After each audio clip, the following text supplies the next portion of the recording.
Okay, so when I talk to people right now since the pandemic, since COVID-19, and I say, how are you doing? And they describe how they're doing, I hear grief. Yes.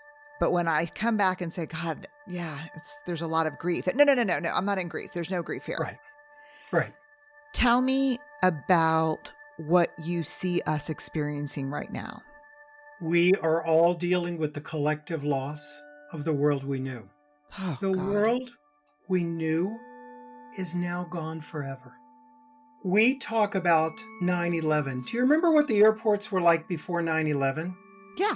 We're going to talk about, do you remember what the world was like before the pandemic? I don't know how this is going to change, but it will. We're going to find meaning. We're going to come out the other side of this. And we're going to say things like, do you remember in the old days when we used to shake hands? How crazy was that? Or whatever it is.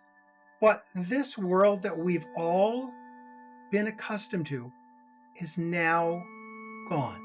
And we're collectively, just like you said, so many people are feeling heaviness. So many people are talking about, I woke up and cried. I went to bed and cried.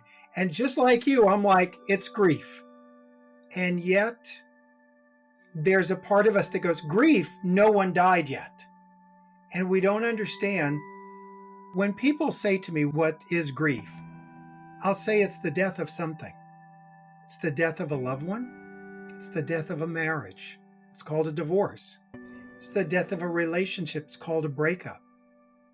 A job loss is the loss of that work world you had. This is a collective loss of the world we all lived in before the pandemic. And we, like every other loss, didn't know what we had until it was gone. And so here we are, and just like you, we're all trying to find ways to virtually hold each other's hands.